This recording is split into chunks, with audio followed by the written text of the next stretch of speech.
We're here with Professor Anthony Esposito to talk about the need for clearer, more consistent communication in defence tender processes. All right, Espo, first up, let's talk about probity guidelines.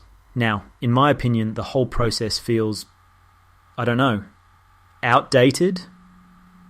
Kind of like using a map book instead of GPS. Just last month I sat through a tender debrief for a defence infrastructure project in South Australia. And let's just say the feedback was, what's the polite word here? Meh. Completely vague. Yeah, vague feedback's a killer. You know, Darian, this has been a recurring theme in industry conversations. If there's one thing I've seen consistently over my 25 years, it's that poor debriefing undermines trust. We're not just talking about bruised egos here. Poor feedback can ripple through the whole industry, discouraging capable firms from even participating in future tenders. Exactly. Like in that South Australia case? The guy told me his team got nothing useful from the debrief, said they were non-competitive. That was it. No detail. And you know what? They've decided to exit the sector altogether. They were done. How's that helping anyone? It's not, Darian. And that's the problem. When feedback lacks specifics, it offers no path for improvement. What they need is quality input from evaluation boards. Feedback that touches on why a bid fell short, whether it's technical, cost-related, or broader strategic alignment. Right. And it doesn't even need to sugarcoat. It's more about being actionable, you know? Show them where the gaps are, so the next submission hits the mark. Precisely. But here's the kicker. Modernising probity guidelines isn't only about transparency or clarity for the bidders. It's also about demonstrating to government and taxpayers that the sector operates with fairness. And, well, when done right, it bolsters competition. And competition always drives better outcomes. Totally. Better industry outcomes mean better infrastructure delivery. But, Espo, what's the first step here? I mean, where do we start with these probity updates?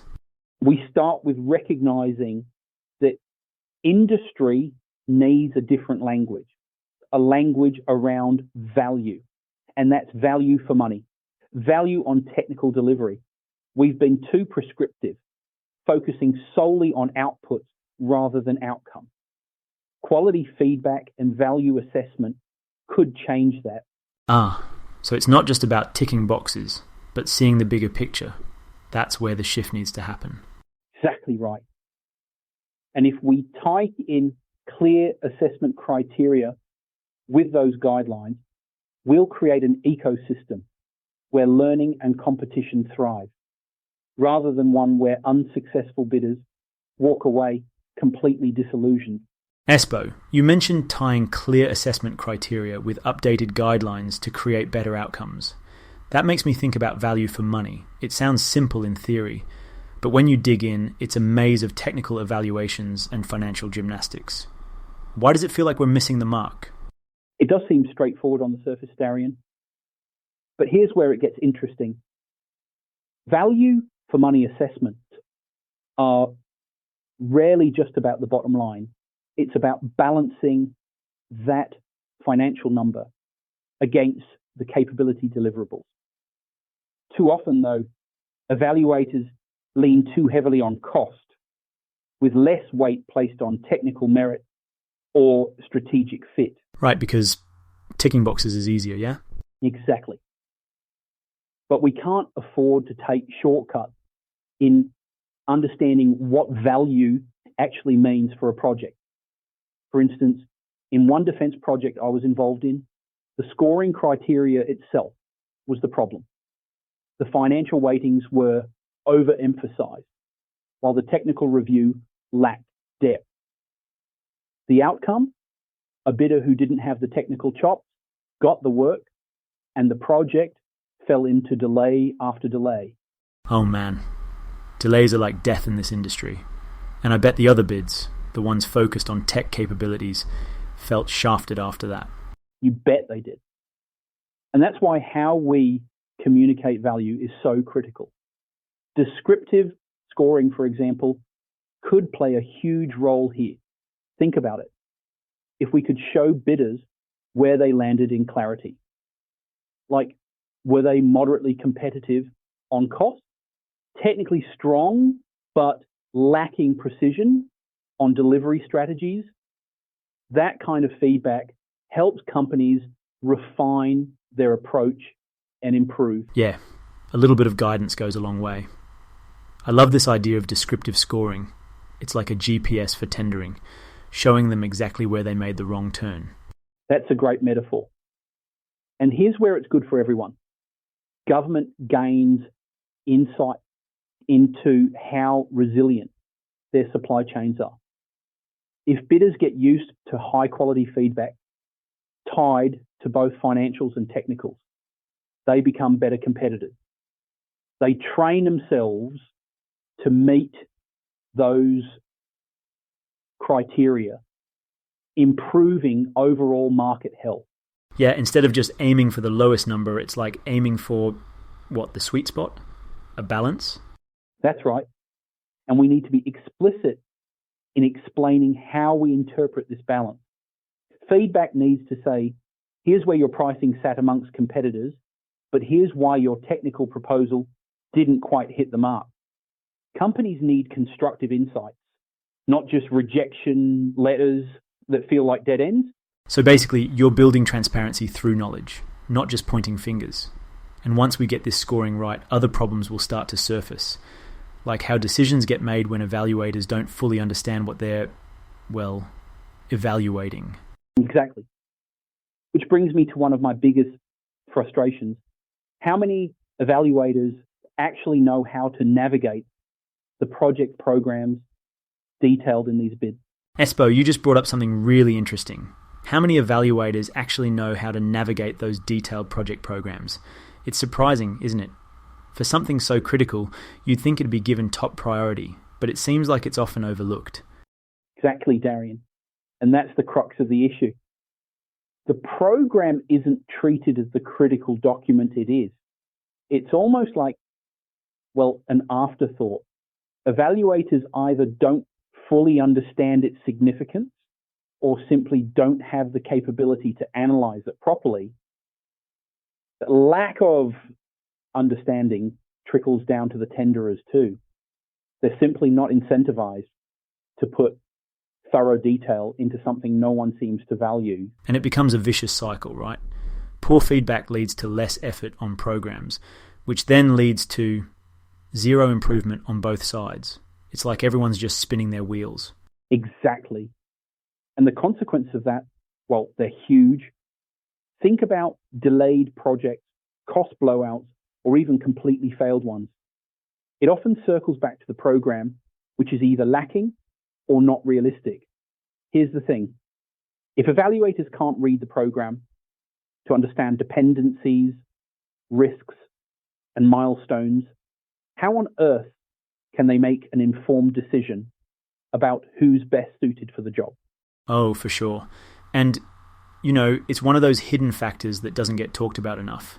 I remember this project I worked on ages ago. Engineering, big scale. The program was like the nerve center for the whole thing.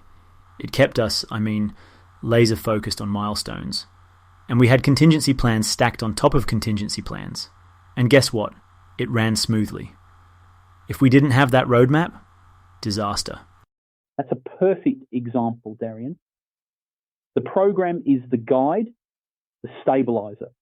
That's why I think we need a structural change here. Make the program the cornerstone of bid evaluation. Put it in Schedule A, move it front and center, and tenderers need to treat it that way too. Write the program first, not as an afterthought. Let it lead the narrative for the entire bid. Yeah, make it the backbone of the whole story. Like, here's how everything connects. And then the other schedules just support it. Exactly. That way, evaluators are forced to prioritize understanding the program itself. I mean, it's not just a compliance exercise, it's a predictor of how smoothly the project will run. If we get evaluators properly equipped to assess programs, then tenderers will respond by putting the effort in. It's a win-win. Yeah, and isn't that what we're all after? Better projects, fewer issues, and honestly, less chaos for everyone involved. I like that, Espo, I really do. Thanks, Darian. It's about creating a culture that values precision and planning before a single dollar is spent in the physical world. Now, Espo, before we wrap, let's zoom out. Because all this talk about feedback, value for money, and project programs, it's pointing to a bigger problem. And I'll just say it. We're working with a tender evaluation model that hasn't really evolved, while everything else has. You've hit the nail on the head, Darian. The government's strategic priorities have shifted dramatically over the past 6 years, yet our tender evaluation structure, assessment, and debriefs have stagnated in innovation, thinking, and approach. Exactly. We're in a climate where defence needs faster, more resilient infrastructure delivery, but the current assessment structures, they're misaligned with that urgency. I think it's time to flip the script, to actually modernise how we evaluate bids and how we structure them in the first place. That's why I've been advocating for a complete reassessment of the order and weight of the schedules. Let's start treating the program as Schedule A, not buried somewhere in the annexes. Because, let's face it, time is now Defence's most valuable resource. Yes. Start with Schedule A. Time, the program, that's the foundation. If you don't know how and when a bidder plans to deliver, you've already lost the plot. Then Schedule B, team. You match capability and capacity to the delivery challenge. Not just names on a page, but real, resourced people aligned to milestone. And then bring it to life with Schedule C, story, the methodology. That's where you show the alignment between the team and the program. Not just words, but a narrative of execution. And finally, Schedule D, price. Not first, last. It should underpin the solution, not define it. In this environment, value for money means enabling success, not just shaving dollars. Exactly. In other words, we need to stop treating bids like tick box admin and start treating them like strategic roadmaps. The process should drive better behaviours from both industry and government, and that only happens when assessment models reflect the real priorities. Right, and the flow-on effect, you'll see uplift across the sector. Project officers will get better training. Bidders will up their game. And the Commonwealth will start getting projects that hit their marks on time, on budget, and with fewer drama. So, if there's one message we want to leave listeners with today, it's this. It's time to rethink the process. The world has changed. Defence's priorities have changed.